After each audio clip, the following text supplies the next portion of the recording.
작년에 알파고와의 대국이 이슈가 된 것을 기억하실 것입니다. 하도 요새는 여러 가지 일들이 벌어져서 그런 일들이 벌어진 것마도 아주 아득하게 보여지거나 얼마 전에 일어난 것처럼 비춰질 수 있습니다. 얼마 전엔 또 인공지능과 그 영어 번역가가 대결을 벌인다고 해서 잠깐 화제가 되어졌던 적이 있습니다. 근데 이제 그 일들을 벌이고 나서 역시 아직은 영어 번역에는 지금의 인공지능이 미치지 못한다라고 이야기를 해서 또 화제가 되어졌습니다. 사람들이 좀 안심했던 면들이 있었죠. 그런데 그 내용을 잘 살펴보게 되면 알파고 같은 슈퍼컴퓨터 그런 것들이 아니라 일본 포털에서 제공하는 번역 기능을 활용한 것이라고 얘기를 합니다. 예를 들면 뭐 구글에서 사용하는 그런 거라든가 뭐 네이버 같은 데서 사용하는 그런 번역기를 사용을 해서 그걸 활용을 했다라고 합니다. 그러면 어떻게 되겠습니까? 사실은 아직은 그거는 뭐 슈퍼컴퓨터나 그런 것들의 전문성이 없으니까 현저히 그 실력차가 벌어질 수밖에 없겠죠. 또 조건도 인간한테 참 많은 좋은 점이 있었다고 합니다. 유리한 조건이 있다 보니까 당연히 인간의 승리로 돌아갈 수밖에 없겠죠. 하지만 그런 번역기들이 나름 아무리 지금 최신의 것을 사용한다 할지라도 나름 도움은 될 수 있을지 모르지만 저희들이 한번 살펴보시게 되면 그 번역을 바로 쓰기에는 아무래도 한계가 있는 것을 보게 됩니다. 그것은 바둑이나 체스는 어떻습니까? 어떤 일정한 룰에 의해서 되어지는 아주 다양한 수입니다. 그 수가 여러 가지로 전개가 되어진다 할지라도 어떤 일정한 루틴 외에는 더 이상의 문제가 없습니다. 그러나 번역은 어떻습니까? 통역 같은 건 어떻습니까? 아주 다양한 변수가 있고 예를 들면 목소리의 높고 낮음을 통해서 또는 똑같은 목소리로 이야기한다 할지라도 그 사람의 눈빛이라든가 얼굴빛에 따라서 그 의미는 아주 달라질 수 있습니다. 또 그 나라에 속한 여러 가지 문화적인 그 부분들이 배어있지 않으면 번역이란 부분들은 훨씬 더 어려운 부분들이 있습니다. 그런 점에서 아직은 사실은 이런 번역기들이 인간의 그것을 대체할 수 있느냐? 그건 아니라고 생각이 들어집니다. 그런 점에서 뭐 소설을 쓰는 인공지능도 있었다고 했지만 그것 자체도 아주 한계적이고 초보적인 단계라는 얘기를 들었던 적이 있습니다. 최근에 유행하는 연애 예능 같은 데서도 나오는 그런 게 있죠. 그 일반 가정에도 많이 퍼졌죠. 예를 들면 쉬리 같은 거라고 해가지고 문답을 하는 게 있습니다. 보면은 나름 신퉁방퉁할 때가 있어요. 얘기하면 나름대로 잘 답변을 하고 또 어떻게 보면 유머 같은 것도 던질 때도 있고 또 바른 어떤 지식 같은 거를 제대로 찾아주는 경우도 있습니다. 근데 어떤 때 그걸 한번 보십시오. 엉뚱한 답변과 말도 안 되는 이야기를 할 때가 있습니다. 최근에 어디에서도 그 행정 서비스를 이런 어떤 인공지능을 통해서 한다고 하니까 똑같은 질문인데 어투만 살짝 바꾸고 말의 표현만 달랐는데도 불구하고 전혀 관계없는 이야기들을 내어놓는 경우들도 있다고 합니다. 자, 저는 그걸 보면서 그런 생각을 해봅니다. 만일 인공지능이라든지 컴퓨터가 우리와 대화하는 것 같지만 그 대화는 어떨까요? 그 대화는 한계성을 가질 수밖에 없습니다. 그 나름의 자기 관점 속에서, 자기 관점도 아니죠. 그 틀 속에서 되어지는 답변을 하기 때문에 그 답변은 문제가 있을 수 있고 나를 위로하는 것 같지만 어떤 때는 위로하지 못하는 이야기들을 합니다. 요새 나 외로워. 그러니까 제가 친구가 되어줄게요. 만약 그렇게 답변했다고 치읍시다. 그렇다고 해서 제 감정을 이해합니까? 그건 아닌 거죠. 마치 유사 친구와 같습니다. 속고 있는 거죠. 어떤 때 우리들은 이런 것을 보면서 유사 위로를 받을 수도 있고 여러 가지 할 수도 있지만 역시 기계는 아직은 기계일 수밖에 없습니다. 그런데 사람과의 관계에 있어서도 이런 컴퓨터와 사람과의 관계처럼 빚어질 때가 있는 것 같아요. 그런 이유가 벌어지는 건 뭡니까? 결국은 그 사람이 내 얘기를 듣긴 듣지만 어떻습니까? 나의 이야기를 이해하지 못하고 그냥 건성으로 듣기 때문에 그렇습니다. 오늘 본문은 이제 시험에 대한 이야기와 여러 가지 이야기가 등장을 하다가 오늘은 이제 어떤 얘기가 등장을 합니까? 이제 말하는 것에 대한 얘기가 특별히 등장을 합니다. 특별히 오늘 본문을 보게 되면 19절에 어떻게 되어 있습니까? 내 사랑하는 형제들아 너희가 알지니 사람마다 듣기는 속히 하고 말하기는 더디하며 성내기도 더디하라고 되어 있습니다. 세 가지 측면이 나왔습니다. 어떤 것입니까? 듣는 거, 말하는 거, 성내는 것에 대한 얘기를 합니다. 특별히 성내는 것은 어떤 특정한 행위입니다. 예를 들면 뭐 기뻐한다, 뭐 그런 것들이 아니라 특정한 한 행위에 대한 이야기를 하는 부분들이기 때문에 요거는 행함에 대한 것으로 치우친다 치더라도 이 두 가지 듣는 부분, 이 말하기와 관한 부분을 이 본문 속에서 아주 잘 다루고 있습니다. 그런데 여기서 재밌는 표현들이 등장을 하고 있죠. 또 그냥 일반적인 사람에게 있어서도 참 도움이 될 얘기인 것 같아요. 이게 뭐라고 얘기합니까? 듣기는 속히 하고 말하기는 더디하라고 되어 있습니다. 이건 무슨 의미일까요? 듣기는 속히 하고 말하기는 더디하다. 잘 듣는 사람도 우리 주변에 많습니다. 지금 뭐 대통령 선거 얼마 안 남아가지고 후보들마다 뭐 합니까? 가가지고 열심히 들으려고 하죠. 그죠? 들으면서 이야기들을 합니다. 그런데 듣는다고 하지만은 실제로 그 듣는 것이 제대로 듣지 못한 사람도 있습니다. 그렇기 때문에 저는 듣기는 속히 하고 말하기는 더디하라고 했었을 때 어떤 사람은 듣는 것을 속히 하는 사람이 있고 또 말하기도 속히 하는 사람이 있고 또 듣는데 잘 못 듣는 사람이 있고 더디 듣는 사람이 있고 또 말하는 건 빨리 하거나 또 늦게 하는 사람들이 있다고 생각이 되어집니다. 그런 여러 가지 경우가 있을 수 있을 것 같아요. 그런 것들을 좀 생각해 봤습니다. 자, 그렇기 때문에 듣는다는 것은 그냥 그 얻는 사람에게 이야기할 때 그냥 앞에서 서서 가만히 서 있는 걸 얘기하는 건 아닙니다. 듣는다는 것은 그 사람의 얘기를 듣고자 하는 마음이 열리거나 또 여러 가지 행위가 따라야겠죠. 노력이 따라야겠죠. 자, 어떤 사람은 듣는 것 자체를 못하는 사람들이 있습니다. 이렇게 서 있지만 듣는 것 같지만 우리는 듣는 것 자체를 못하고 전혀 내가 한참을 얘기해도 무슨 얘기인지 못 알아듣는 사람을 뭐라 그러나요? 벽창호. 또 속담도 있죠. 속 위에 경읽기. 이거를 우이독경이라고 그러더라고요. 우이독경과 비슷한 게 또 있습니다. 마이동풍. 이 마이동풍은 좀 재밌어요. 봄바람이 부는 것이 이렇게 느껴진다 할지라도 말은 신경 쓰지 않는다라는 그런 표현이래요. 자, 어찌됐건 간에 이 속 위에 경읽기나 마이동풍은 가만히 서 있고 뭔가 사람이 짓거린다 할지라도 듣지 못한다는 거예요. 저도 애완동물을 길러보지만 이 애완동물한테 아무리 얘기를 해보십시오. 제대로 못 알아듣는 경우도 많아요. 특별히 고양이 같은 경우는 그렇습니다. 얘기를 해도 뭔 얘기인지 못 알아듣습니다. 좀 속된 표현으로 넌 짖어라, 난 잘게 라는 거하고 똑같아요. 사람도 그런 관계가 있습니다. 이 사람에게 필요한 건 뭡니까? 먼저 듣는 훈련이겠죠.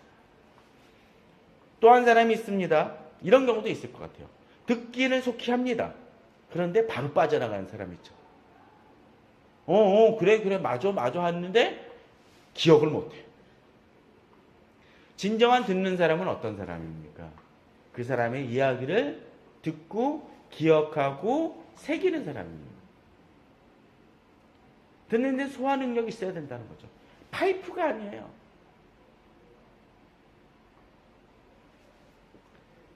또 이런 경우도 있을 수 있을 것입니다. 듣습니다. 그런데 이 사람은 말하는데 빨라요. 행동하는 것도 빨라요. 이런 사람을 뭐라고 그러나요?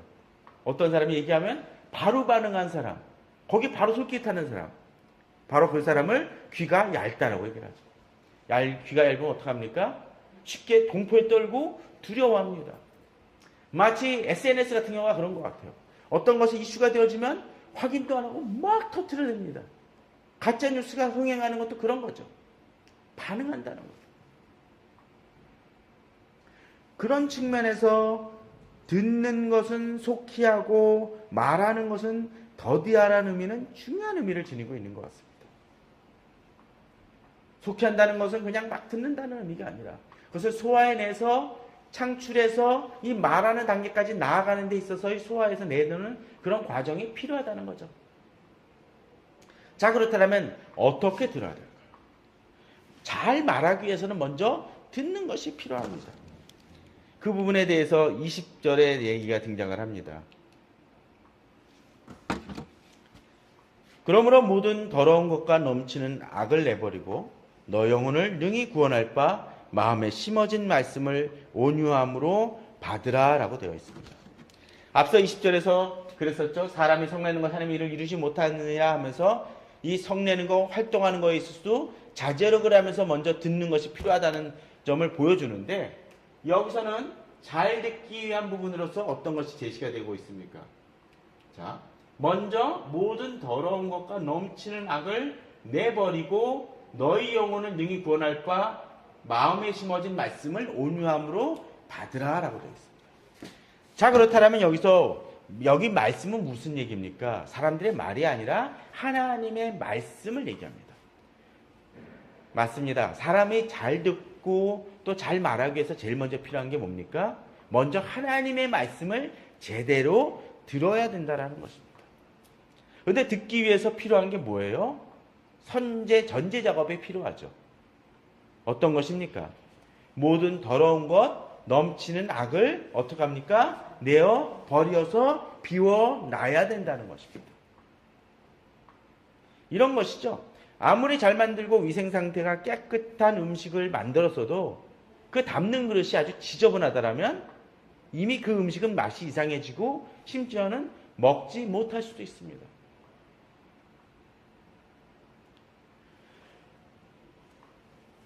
우리나라에도 그 사람의 그 지점이라고 할까 식당이 있는데 피에르 가니에르라는 유명한 그 셰프가 있습니다.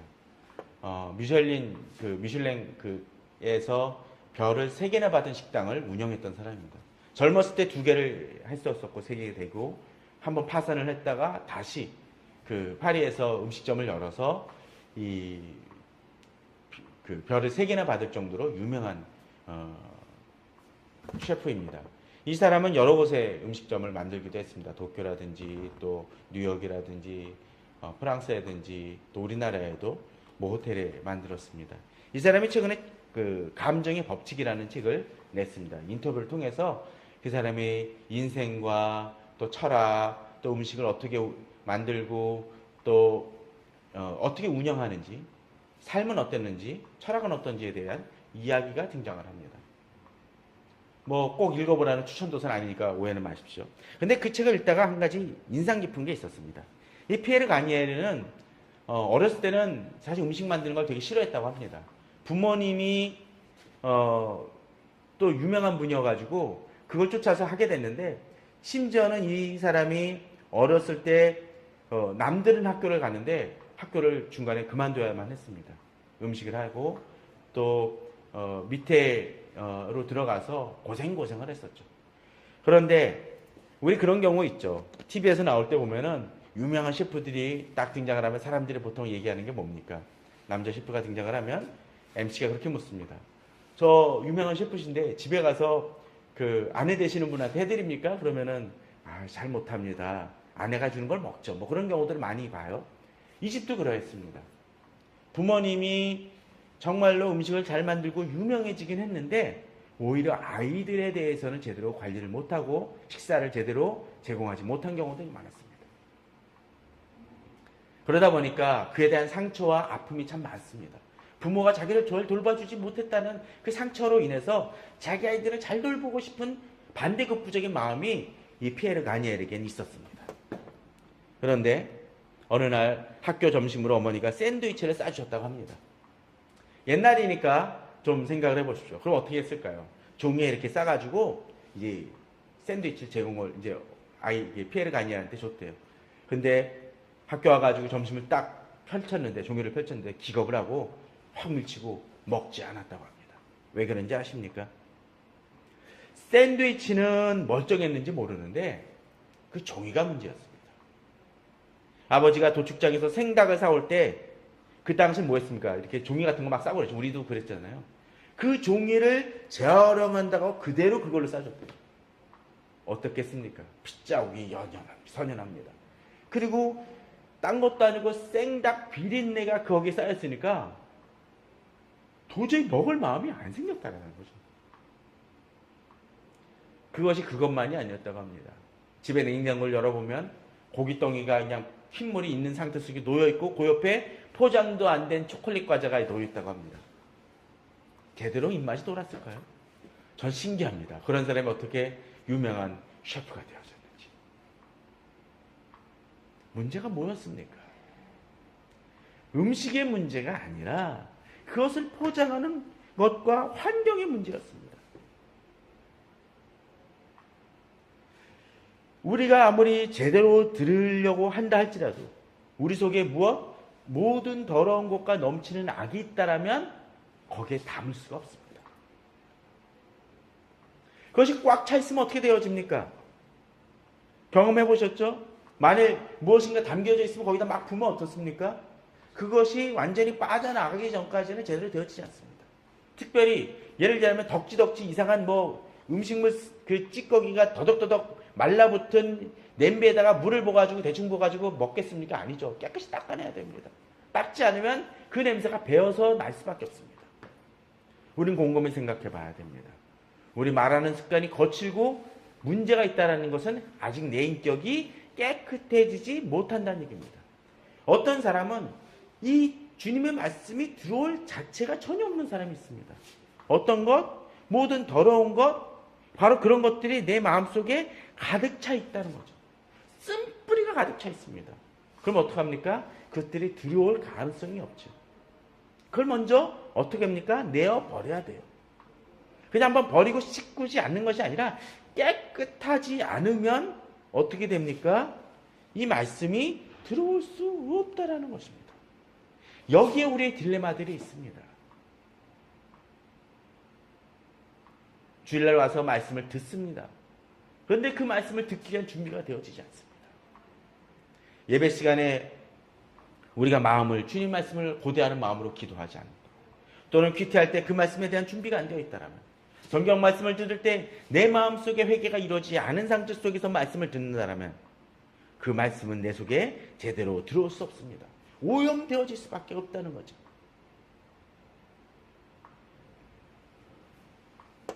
그렇다면 이제 내어버리고 회개하는 것이 필요합니다. 그런데 여기서 한 가지 중요한 부분들이 또 하나 있습니다. 내어버리고 말씀을 온유함으로 받으라가 되어 있는데 이 말씀이 어떤 말씀입니까? 너희 영혼을 능히 구원할 바 마음에 심어진 말씀이라고 되어 있습니다. 자, 여기서 우리는 한 가지 중요한 부분들 또 한 가지 봤으면 합니다. 이상하지 않습니까? 본문이 너희 영혼을 능히 구원할 바 여기까지 동의가 돼요. 그렇죠? 말씀 우리를 구원하시니까. 그런데 이 말씀이 어떻게 있습니까? 마음에 심어진 말씀이라는 거죠. 아니 이미 심어졌다라면 말씀을 들을 필요가 있습니까? 없겠죠. 그럼 이 얘기는 무슨 얘기일까요? 자, 18절을 말씀 줄 것 같습니다. 지난주 말씀입니다. 그가 그 피조물 중에 우리로 한 천 열매가 되게 하시려고 자기 뜻을 따라 진리의 말씀으로 우리를 낳으셨느니라고 되어 있습니다. 낳으셨다는 것은 무엇입니까? 우리들이 지극히 잘 알듯이 우리가 이미 새로운 피조물이 되어졌고 새로운 사람이 되어졌다라는 것을 얘기합니다. 다시 말해서 여기서 하나님의 말씀을 들을 수 있는 조건이 우리에게는 이미 주어졌다라는 거죠. 그런 면에서 마음에 심어졌다는 것입니다. 그리고 그 말씀은 어떻게 합니까? 우리를 능히 구원하십니다. 우리 자격 없음에도 구원하신다는 거죠. 그런데 왜 받습니까? 온유함으로 받으라고 되어 있죠. 바로 이것은 이미 말씀이 심어졌지만 이것이 자라나고 풍성해지는 것이 필요하다는 것입니다. 마치 아까 얘기했던 것처럼 그릇이 있습니다. 그릇에 여기 좋은 게 하나 담겨져 있어. 변질되진 않아. 마치 무슨 코코넛 열매 같은 게 하나 담겨져 있다고 쳐보죠. 근데 그 주변에 뭔가 쓰레기가 담겨져 있어요. 그러면 어떻게 하겠습니까? 이것이 제대로 빛을 발할 수 없고 가리워진 것이죠. 그럼 어떻게 해야 됩니까? 여기서 비워서 좋은 것을 가득 채우면 이제 이 코코넛 열매가 빛을 발하고 더 빛을 발합니다. 저는 이런 것 같아요. 마치 지금 우리가 설교 시간에 듣는 말씀을 옛날에 우리 초등학교 때 그런 거 많이 했어요. 쇳가루 있죠, 쇳가루. 쇳가루를 막 넣습니다. 그럼 쇳가루를 막 뿌려놓으면 어떻습니까? 이게 빗자루로 쓸지 않으면 이게 뭉쳐지지 않죠. 근데 이 쇳가루를 한꺼번에 모으는 방법이 있습니다. 뭐가 있을까요? 자석이죠. 강력한 자석을 하면 어떻습니까? 다 들러붙습니다. 저는 이 원리를 얘기하고 싶습니다. 마음에 심어진 말씀이라는 것은 우리가 거듭남으로써 그 말씀이 어떻게 되어집니까? 이미 나는 말씀을 받을 수 있는 준비와 자세와 자격, 요건이 되어진 것입니다. 그리스도인이 아닌 사람한테는 말씀을 해봤자 이것이 의미가 없습니다. 한편의 교훈은 될 수 있겠죠. 그러나 이 사람에게 무엇입니까? 이것이 교훈만으로 그치지 그 사람을 구원으로 이끌지 못합니다. 그러나 우리는 예수 그리스도를 믿음을 통해서 어떻게 됐습니까? 이미 구원 받았어요. 근데 구원 받은 사람이 여기서 멈추는 것이 아니라 구원 받았기 때문에 이제 하나님의 말씀이 어떻게 됩니까? 우리에게 의미가 있습니다. 근데 이 말씀은 누구랑 연관이 있습니까? 나를 구원하신 예수 그리스도와 연결이 되어져서 그 말씀이 의미가 되어지고 살아납니다. 다른 사람들에게서는 이 철가루 같이 쇳가루 같이 하나님의 말씀이 분석되어지고 그냥 자잘자잘 흩어진 거에 지나지 않아요. 근데 우리는 예수 그리스도를 통해서 어떻게 됩니까? 예를 들면 이런 거죠. 가난한 자는 복이 있나니 천국이 저희 것이여 있었을 때 사람들은 그냥 세상 사람들은 이걸 무슨 말씀을 할까? 겸손해야 돼. 겸손하면 복받아라고 얘기될 수 있습니다. 그러나 우리에겐 이 말씀은 뭡니까? 하나님 앞에서 마음이 가난한 자입니다. 그러니까 나를 구원하신 하나님께서 예수 그리스도께서 나를 천국으로 이끄시고 천국에서 주어지는 복이 내게 임할 것이라는 걸 배웁니다. 또 여기서도 이 말씀들이 어떤 것입니까? 이 말씀들이 내게 하나님 안에서 하나님의 자녀로서 이렇게 살아야 되는구나 라는 것들을 깨닫습니다. 또 죄에 대한 의미도 달라진다는 것이죠. 그러나 세상 사람들은 그렇지 못합니다. 그러기에 우리들은 마음에 심어진 말씀이란 것은 구원받은 자녀로서 이제 더욱더 그 말씀을 풍성하게 함을 통해서 또 겸손하게 받음을 통해서 마치 커다란 강력한 자석에 쇳가루가 붙는 것처럼 우리에겐 그 말씀들이 하나하나 통합되어진 하나의 유기체적인 존재로서 살아난다는 것이죠. 저는 우리 성도님들이 그렇게 말씀을 듣기를 원합니다. 그럴 때만이 이 말씀이 우리들에게 살아 움직이는 그러한 놀라운 능력으로 작용을 합니다. 종종 이 말씀을 그렇게 붙들지 못하니까 그저 쇳가루처럼 흩어지는 사람이 있습니다. 그럼 이 사람에게 있어서 더 필요한 건 뭡니까? 나에게 이 복음이 강력하게 자리 잡을 수 있도록 힘써 나가야 된다는 것입니다. 자, 그런데 여기서 또 한 가지 우리들은 중요한 것을 또 이 말씀을 어떻게 배워나가야 될지에 대해서 또 어떻게 들어야 될지에서 조금 더 들어보길 바랍니다. 내어버리고 이제 말씀을 들어야 되는데 어떻습니까? 25절 말씀입니다. 자유롭게 하는 온전한 율법을 들여다보고 있는 자는 듣고 잊어버린 자가 아니여 실천하는 자니 이 사람은 그 행하는 일에 복을 받으리라고 얘기하면서 듣는 거 그리고 실천하는 것에 대한 얘기가 등장을 하죠. 그럴 때 복이 임한다고 되어 있습니다. 근데 여기서 듣는 거에 대한 얘기가 등장을 하죠. 자, 이 말씀을 우리들이 어떻게 합니까? 자유롭게 하는 온전한 율법인데 이 말씀을 뭐라고 얘기하고 있나요? 들여다보고 있는 자는 듣고 잊어버리는 자가 아니라고 되어 있습니다. 자, 앞에서 제가 한번 얘기를 했었죠. 듣기는 속히 하되 말하기는 더디하라고 되어 있는데 듣는 사람은 어떤 사람이요? 마이동풍이나 우이독경이라든가 그냥 한 번에 싹 잊어버린 사람이 아니라 듣고 잊어버리지 아니하고 마음에 새기는 사람이라는 거죠. 그러니까 실천할 수가 있어요.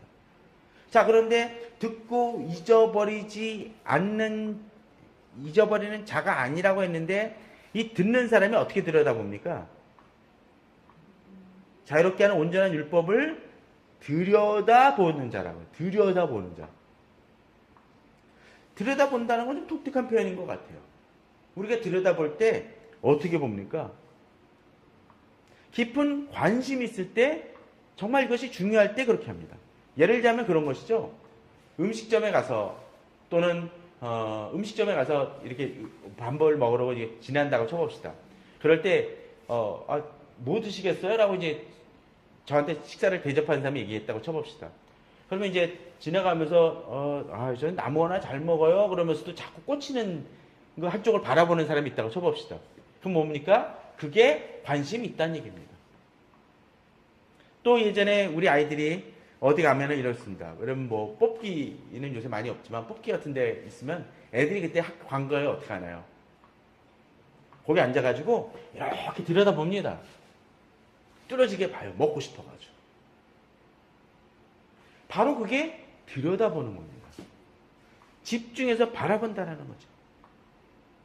성경에 이 들여다본다는 단어는 많이 쓰이진 않는데 몇 군데에 이렇게 쓰여져 있습니다. 누가복음에 이런 말씀이 있어요. 누가복음 24장 12절. 바로 예수 그리스도께서 부활하시고 난 다음에 베드로가 그 무덤을 찾아갑니다.